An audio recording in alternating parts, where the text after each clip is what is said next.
Hey, j'espère que tu vas bien, je suis Matt sur Mars et aujourd'hui on se retrouve pour une nouvelle vidéo d'actualité. On va voir ensemble pas mal d'actu autour de Tesla et SpaceX. Aujourd'hui, on va parler maintenant de Boca Chica, c'est le site où SpaceX développe le Starship.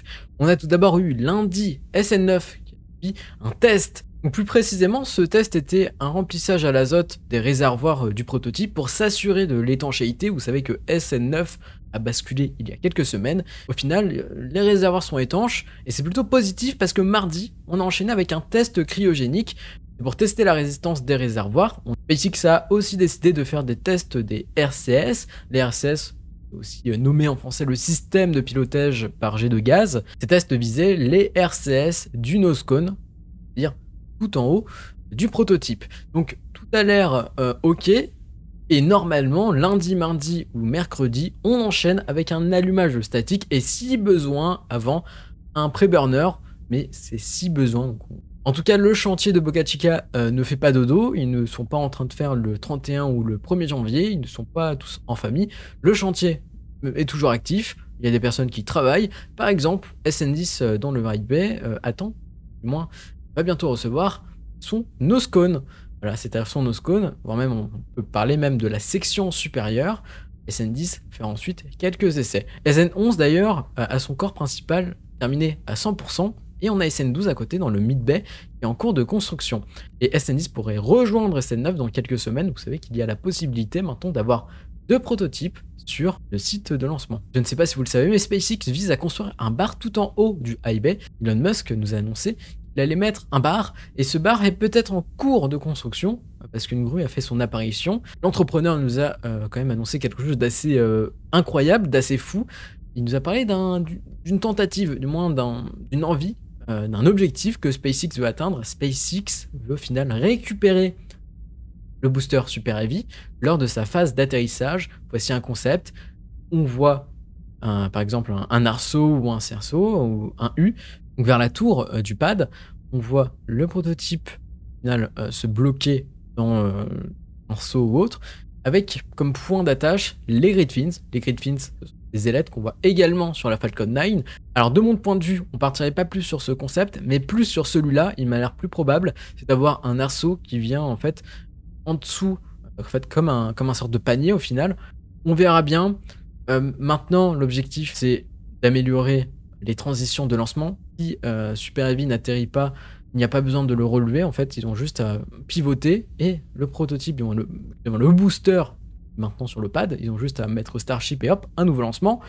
Mais aussi, quand on y pense, on peut éviter d'endommager les pieds. Alors sur la photo que je vous ai fait voir, il n'y avait pas les pieds. L'interprétation que certaines personnes ont, c'est de se dire que SpaceX au final ne mettra pas de pieds. Après, moi de mon point de vue, Super Heavy a besoin de pieds pour une stabilité sur le pad. Pas pour vous dire, mais on est sur 70 mètres de haut. Et au-dessus, on a Starship 50 mètres de haut pour une certaine stabilité. Enfin, je ne sais pas si vous voyez, mais on a hâte de voir les premiers essais. Alors sinon, dernière actualité autour de SpaceX, l'entreprise a obtenu un contrat de 150 millions de dollars, ça fait pas mal d'argent, avec comme client la SDA, c'est la Space Development Agency. Le contrat vise un envoi de 28 satellites appartenant au projet de déploiement d'une constellation.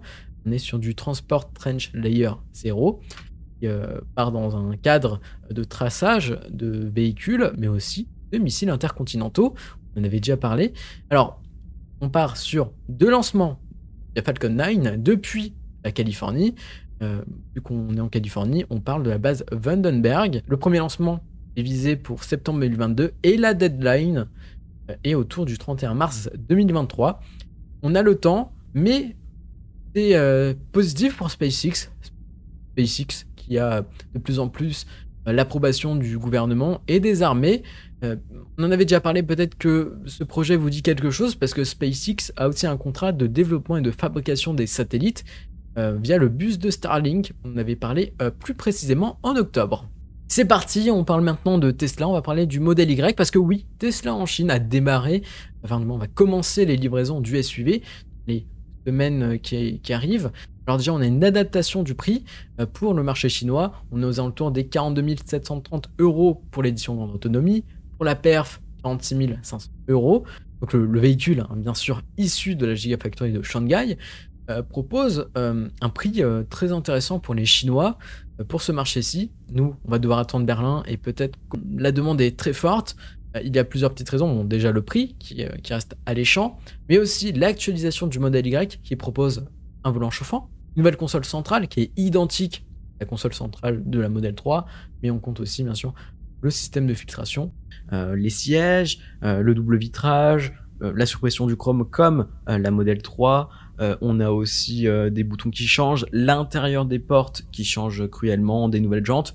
En outre, on voit vraiment ce contraste, du moins même cette corrélation entre la Model 3 et le modèle Y Made in China, où Tesla appuie vraiment sur ce fait que le modèle Y, c'est la version Model 3 SUV. Pour vous dire que ce modèle Y est déjà assez populaire en Chine, les rumeurs nous parlent de 100 000 commandes en 10 heures.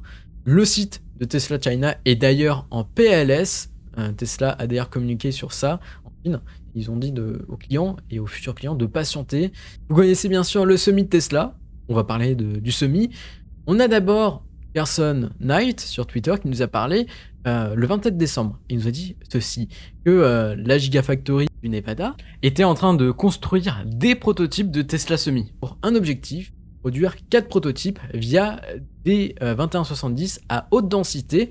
On est sur une version finale des 2170 que Panasonic vise dans le futur. On nous dit aussi que Tesla va construire 2 prototypes pour les tests sur route. Tesla va aussi vouloir tester la longévité du véhicule. Et on a aussi un prototype qui lui va se diriger en Alaska. Tesla va vouloir évaluer et récupérer des données sur la détérioration, mais aussi sur la performance des batteries packs et du véhicule dans des milieux assez froids. Alors là, vous allez me dire, mais bon, peut-être des rumeurs et c'est pas important. 3 jours après, qu'est-ce qui se passe? On a Tesla qui lance au final des recrutements autour du Semi avec comme localisation, comme lieu de recrutement, la Giga Nevada. Et ça peut confirmer une partie de ce tweet, mais on est sûr à 99,9% que Tesla va commencer à accentuer son activité autour du Semi de Tesla. On parle d'usine, on parle de Gigafactory, on va parler de Berlin, sujet assez sensible. Vous savez que l'usine de Berlin est en cours de construction. Il y a eu plusieurs tensions avec des associations écologistes, avec certains acteurs. Et là, Elon Musk répond à Tesmanian. Tesmanian avait fait un petit article sur l'opposition à la Gigafactory de Berlin. Et Elon, l'entrepreneur, le CEO de Tesla, nous répond via ce tweet, je cite: « Il semble étrange que le groupe d'opposition soit originaire de la Bavière, le pays d'origine de BMW. C'est très loin du Brandenburg, où Tesla construit actuellement la Gigafactory de Berlin. » Il pose aussi une question, un aspect très rhétorique. Et pourquoi un groupe qui prétend être pro-environnemental s'opposerait-il à une usine d'énergie durable? N'y a-t-il pas d'autres problèmes plus importants? Est-ce que c'est une attaque à BMW? Est-ce que c'est un aspect très complotiste? Ça peut faire peur, oui, on part sur du complot. Nous dire que peut-être que c'est BMW, ou il nous dit, voilà, bon... Enfin, je ne sais pas, personnellement, quand on voit une assoce, la sauce ne va pas simplement agir dans sa région, dans son état ou autre. Une association va couvrir le pays, hein, on est d'accord. Donc là, voire même des fois l'international. Mais là, nous dire que c'est surprenant parce que c'est la maison de BMW, bon, c'est assez gros, après peut-être, mais personnellement je ne partage pas ce point de vue. Ils sont aussi très énervés chez Tesla parce que c'est un projet qui doit être assez stressant, il y a eu beaucoup de problèmes. Ils n'ont d'ailleurs pas encore, à l'heure où je vous parle, le permis définitif. C'est-à-dire qu'à tout moment, la Gigafactory de Berlin va peut-être être démantelée si on n'accorde pas le permis définitif. Ça peut faire très mal à l'entreprise et Elon Musk commence à être énervé.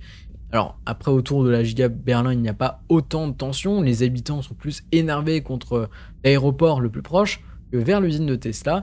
Alors je sais que certaines personnes en commentaire vont dire oui, il aurait dû venir en France, mais je pense qu'au final en France ça aurait été le même bordel. Donc voilà, qu'est-ce que vous en pensez de la situation actuelle avec la Gigafactory de Berlin? Bon, je vais vous avouer que cette partie n'était pas du tout prévue parce que une personne a vu une Model S et cette Model S ressemble étrangement à la Model S Plaid qu'on nous a présentée pour le Battery Day. Vous savez, c'était le grand événement Tesla comme la keynote. On admire déjà la suppression du chrome. On voit surtout un diffuseur arrière qui est un concept aérodynamique utilisé dans le sport auto et aussi sur les véhicules plus sportifs. Il y a une problématique aujourd'hui, c'est de savoir si cette Model S est une actualisation 2021 ou juste un prototype de la Model S Plaid, qui est l'édition qui devrait sortir en novembre 2021, il me semble. Alors maintenant, il faut réfléchir, est-ce que Tesla va préférer changer maintenant le design, comme ça les chaînes de production sont ok, ou faire une autre chaîne, enfin non, adapter une chaîne de production pour ensuite la réadapter dans le futur. Je pense que on se dirige plus vers une Model S 2021 de cette tête. Alors peut-être pas le diffuseur, mais on approche vraiment sur la Model S Plaid dans les mois qui arrivent. Voilà, c'est la fin de cette vidéo. Je t'invite dès maintenant à t'abonner, à lâcher un like si ça t'a plu. Tu peux réagir en commentaire. Tu peux nous retrouver sur les réseaux sociaux pour plus d'actualités, pour plus d'informations autour de la chaîne. Nous on se dit à très vite pour de nouvelles aventures et de nouvelles informations, de data envoyées depuis mars. C'était Matt. Allez, bye.